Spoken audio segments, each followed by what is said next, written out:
Maharaj. Okay, then we are spirit soul as much as we are eternal. Why then should we subject ourselves to birth and death? One who asks this question is to be considered intelligent. Those who are Krishna conscious are very intelligent because they are not interested in gaining entrance to any planet where there is death. They will reject a long duration of life in order to attain a body like God's. Ishvara Parma Krishna Satchidananda Vigraha. Sat means eternal. Chit means full of knowledge and Ananda means full of pleasure. Krishna is reservoir of all pleasure.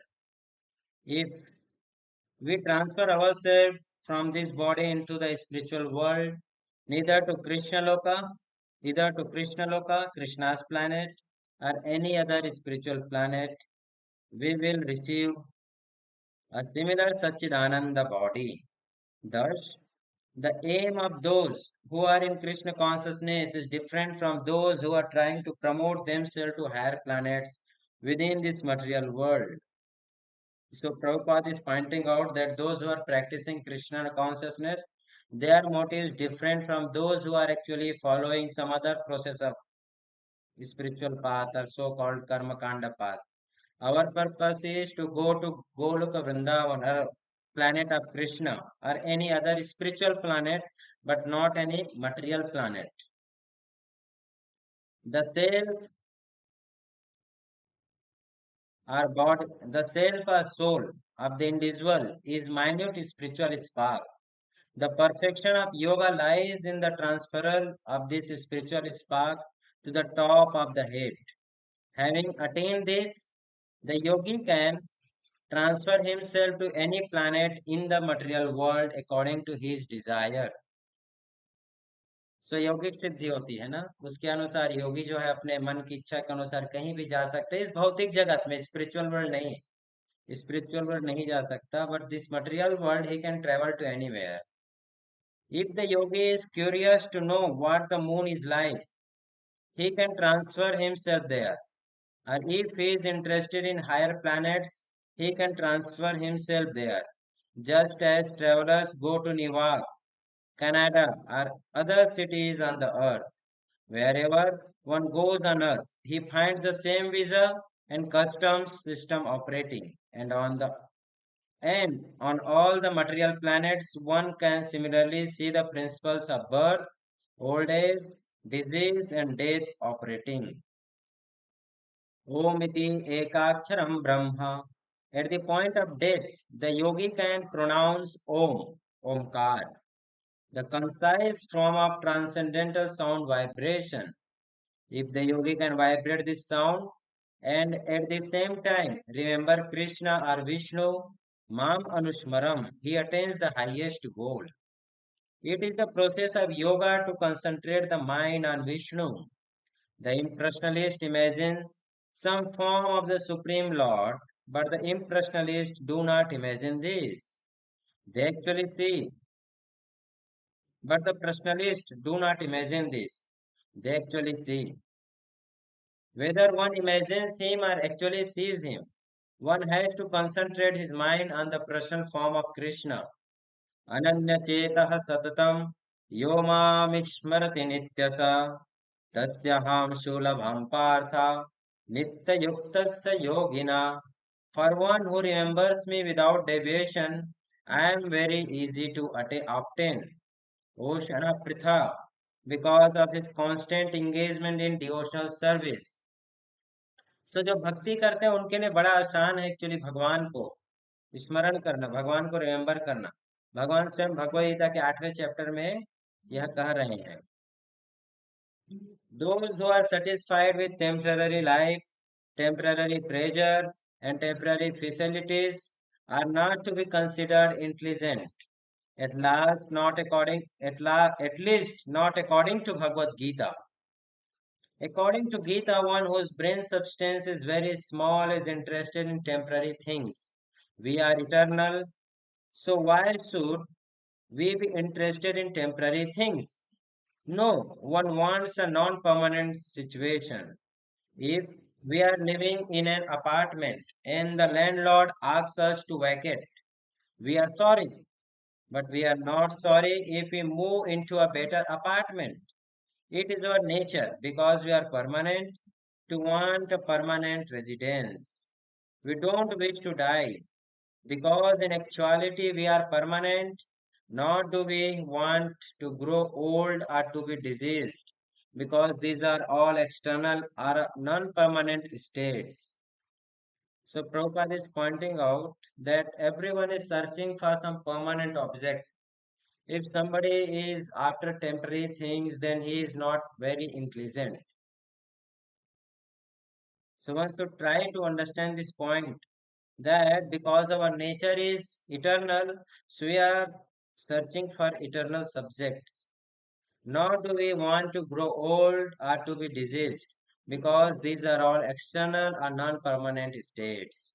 Although we are not mean to suffer from fever, sometimes fever comes. Disease, correct, na? In this world, we don't want disease, but disease comes. Problems we don't want, but problems come. And we have to take precautions and remedies to get well again. The fourfold miseries are like a fever. They are all due to material body. If somehow we want to get out of this material body, we can escape the miseries that are integral with it. For the personalities to get out of this temporary body, Krishna here advises that they vibrate the syllable Om. In this way, they can be assured of transmigration into the spiritual world. However, although they may enter the spiritual world, they cannot enter into any of the planets there. They remain outside in the Brahmajyoti. So without permission, nobody can enter the planet of Krishna Loka. Krishna. Correct, na? If somebody wants to enter someone's house, we need the permission. Similarly, if somebody wants to go spiritual world, we need to have permission of Supreme Lord or some devotee. The Brahma Jyoti may be compared to the sunshine and the spiritual planets may be compared to the sun itself. In the spiritual sky, the impersonalists remain in the effulgence of the Supreme Lord, the Brahma Jyoti.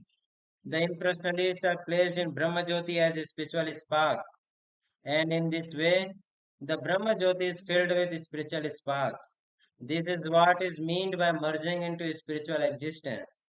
It should not be considered that one merges into the Brahma Jyoti in the sense of becoming one with it.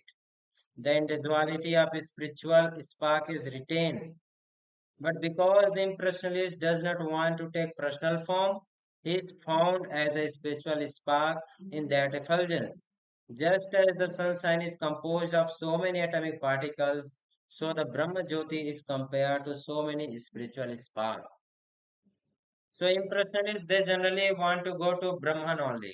They don't have any idea of the spiritual world of Krishna's planet where Krishna is personally present. However, as living entities, we want enjoyment. Being in itself is not enough. We want bliss, ananda, as well as being sat in his entirety. The living entity is composed of three qualities: eternity, knowledge, and bliss.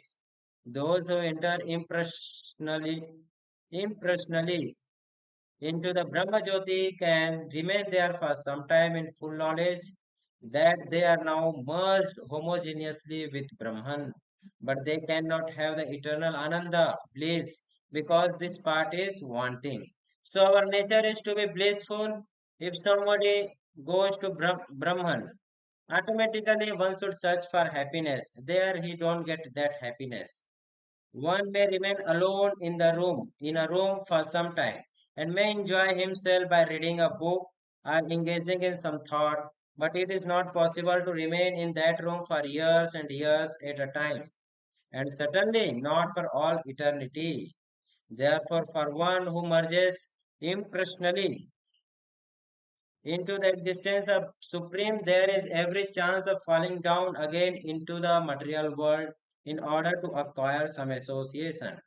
This is the verdict of Srimad Bhagavatam. Astronauts may travel thousands of miles, but if they do not find rest on some planet, they have to return again to Earth. In any case, rest is required. Correct, na? Nobody can just keep on traveling. We want some rest. We want some place where we can have rest. In the impersonal form, rest is uncertain. Therefore, Srimad Bhagavatam says that even after so much endeavor, if the impressionalist enters into the spiritual world and acquires an impersonal form, he returns again into this material world because of neglecting to serve the Supreme Lord in love and devotion. As, as long as we are here on earth, we must learn to practice to love and serve Krishna, the Supreme Lord. If we learn this, we can enter into those spiritual planets. The impersonalist position in the spiritual world is non-permanent, for out of loneliness he can attempt to acquire some association. Because he does not associate personally with Supreme Lord, he has to return again to the world and associate with conditioned living entities there. It is of the utmost importance, therefore, that we know that the nature of our constitutional position. We, we want eternity, complete knowledge, and also pleasure. When we are left alone for a long time in the impersonal Brahma Jyoti, we cannot have pleasure, and therefore we accept the pleasure given by material world. In the Krishna consciousness, real pleasure is enjoyed. In the material world, it is generally accepted that the highest pleasure is sex.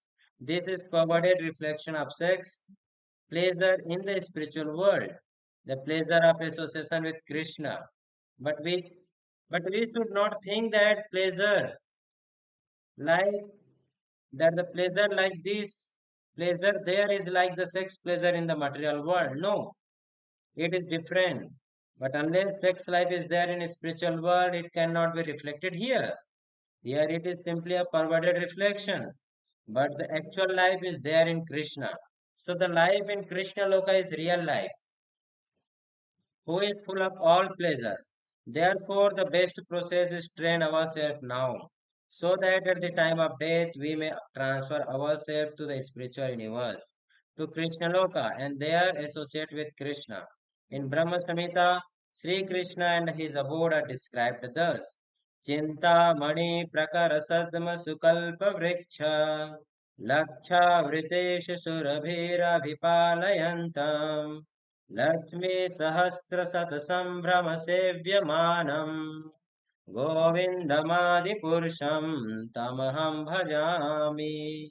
I worship Govinda, the primeval Lord, the first progenitor, who is tending the cows, fulfilling all desire, in abodes built with spiritual gems, surrounded by millions of wish fulfilling trees, always served with great reverence and affection by hundreds and thousands of Lakshmis or Gopis. This is the description of Krishna Loka. The houses are made of what is called touchstone. Whatever touchstone touches immediately turns into gold. The trees are wish fulfilling trees, are desired trees, kalpa vriksha. For one, for one can receive from them whatever he wishes. For one can receive from them whatever he wishes. In this world, we can get mangoes from mango tree and apples from apple trees. But there, from any tree, one can get whatever he desires. Similarly, the cows are called surabhi, and they yield an endless supply of milk. These are descriptions of spiritual planets found in Vedic scriptures. So, thank you very much. We'll stop here today. For today, it's 9:20 now.